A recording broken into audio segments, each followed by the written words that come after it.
the Philodo Hunter.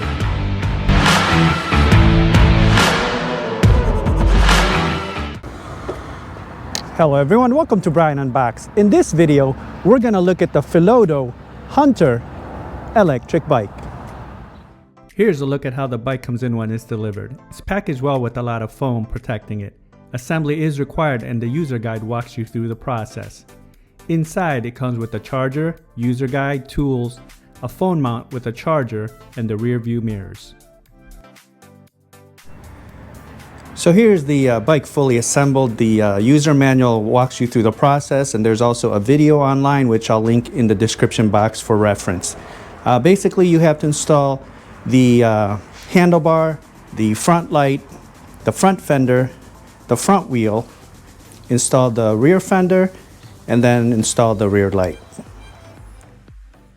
Going over some specs, this has an aluminum alloy frame, 750 watt rear hub motor, 1000 watt peak power with 90 Newton meters of torque, 52 volt, 23 amp hour lithium battery, 40 to 80 mile range, 35 mile per hour top speed, 26 by 4 inch all-terrain fat tires, 5 pedal assist levels, and a thumb throttle, Shimano 7-speed, 3.7 inch colored LCD display, hydraulic disc brakes, front and rear lights and fenders. It weighs in at 77 pounds and has a max load of 400 pounds. A walkthrough around the bike, you'll see that the front has a front light, front fender, 26 by 4 inch tires, front suspensions, and hydraulic disc brakes. Towards the middle and the back, you have the battery keyhole, the battery, kickstand, rear suspension, rear rack, rear light, rear fender, and hydraulic disc brakes. On the other side, you can see the 750 watt rear motor and 7-speed cassette. The handlebar area, you have the brake levers, control, LCD display, gear shifter, and thumb throttle. So powering up the bike, there's the controls on the left side here, and then there's a power button on the bottom, so you just want to hold that down. You can see the nice bright colored LCD display. Pressing the plus button will go through the different pedal assist levels 1 through 5, and then the minus will decrease it. To the left of the control panel here, you have an info button, so that will cycle through the trip, odometer, max speed, average speed, and then you can see your voltage. You also have the light control in the front here and the electronic horn. So I have the light currently on. You can see the bright large front headlight, and you can see the tail light. It also does come with a phone mount where it has a USB connection, and it will attach to the bike so you can charge your phone. You can also look in the manual to access the advanced P settings. You basically just have to hold down the plus and minus button. I'm not going to go through each one. The manual details each setting pretty thorough. Holding down the minus button here will activate the walk assist feature.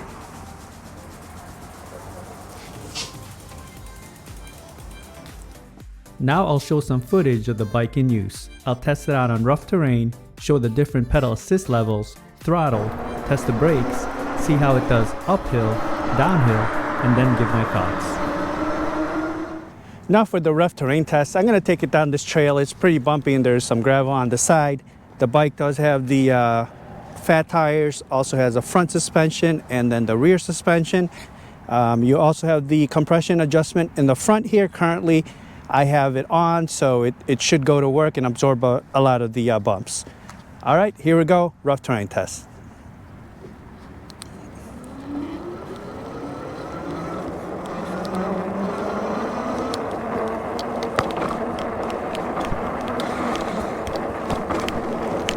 All right, so far so good. I can see the front suspension's going to work here, absorbing the bumps very well into the gravel.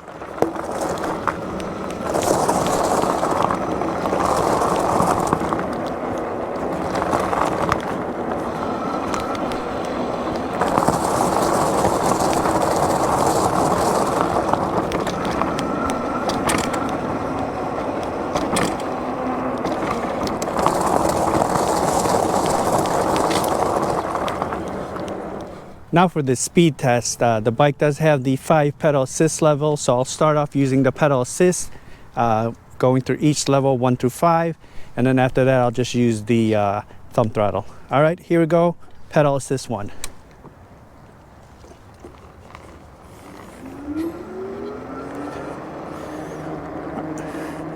All right, 9 miles an hour, going with pedal assist 2.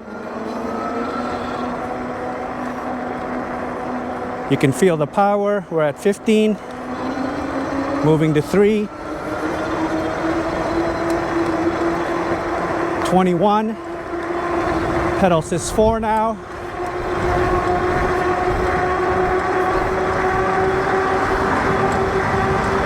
We're about 23, and pedal assist 5.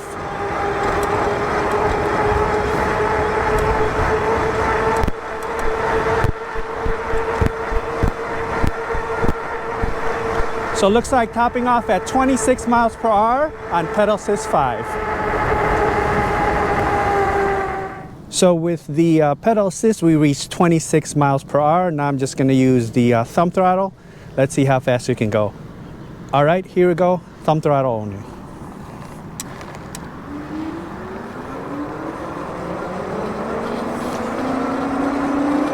Very smooth acceleration. We're at about 18 miles per hour. A little bit of a uphill here in this road. All right, picking up more speed. We're at 25,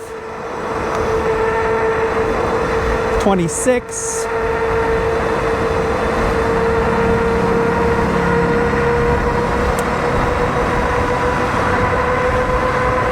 29, 30, 31.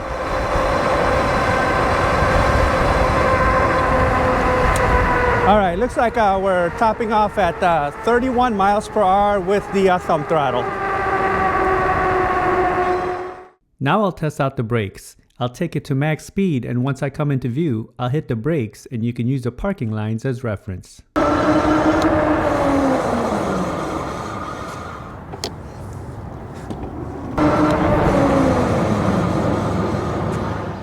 Now on to the uphill test. I'm going to take it up this road. It has a nice gradual incline throughout. We saw with the speed test we reached 31 miles per hour. I'm just going to use the thumb throttle only. Let's see if we can maintain the speed or if we lose speed. Then we'll do the downhill test. All right, here we go, uphill test.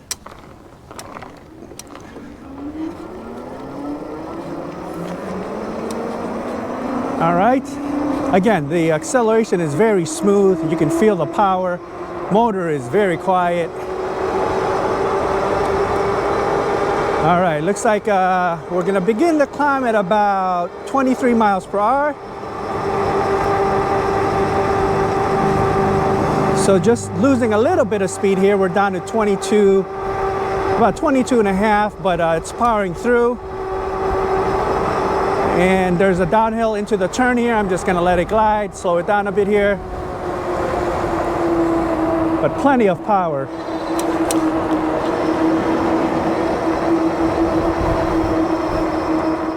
So with the uphill test, we began the climb at about 23 miles per hour, and then we just lost a little bit of speed, but plenty of power. You can feel it. It just powered through, made it up with no problems. Now we'll do the downhill test. Let's see how it handles. And as always, as I approach that midpoint area, I'll probably have to slow it down a bit. All right, here we go, downhill test.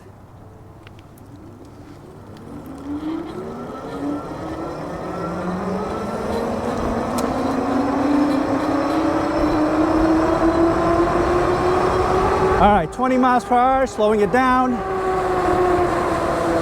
The ride feels very smooth. Steering is stable. You don't hear any rattles. There's no vibrations. Very quiet. Just handles very well here. All right, we're at 25 miles per hour and holding. 26.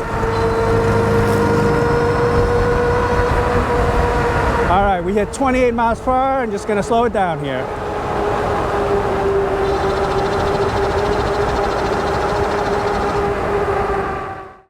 Here are my thoughts on the bike. The bike rode very well and it felt stable. It's a good size and it has plenty of power. The assembly process was straightforward and the user manual walks you through the process along with the video from the company. I didn't run into any issues. The paint is a matte black finish. There were no imperfections during the shipping process. I like that it comes with accessories such as the fenders, mirrors, and the phone holder with charger. The bike feels solid and has some good weight to it, coming in at 77 pounds. The cables are well organized in the front with good cable management. The saddle is soft and comfortable and no issues during long rides for me. The handlebar is also a good length. It handled the rough surfaces with ease. The front and rear suspensions along with the fat tires absorbed a lot of the bumps. The 750 watt motor 1000 peak was strong. It was able to handle the inclines with minimal speed loss and maintained about 22 miles per hour in my testing. With pedal assist I reached 26 miles per hour and thumb throttle only 31 miles per hour. This has an advertised max speed of 35 miles per hour and a range of up to 80 miles. But that will depend on the throttle usage, the pedal assist level, weight, and environment that you're in. The hydraulic brakes were strong and had good stopping power. They grabbed on quick as you saw in my test. The color display is large and intuitive, easy to navigate and read. It doesn't get washed out on bright sunny days. Overall, I feel the bike performed well and it was fun to ride. It had plenty of power and it felt stable, and it handled various terrains with no issues. So that is my review of the Philodo Hunter electric bike. If you like my video, go ahead and hit that like button, and if you haven't subscribed yet, hit that subscribe button as well. Until next time, this is Brian Unboxed. Take care everyone.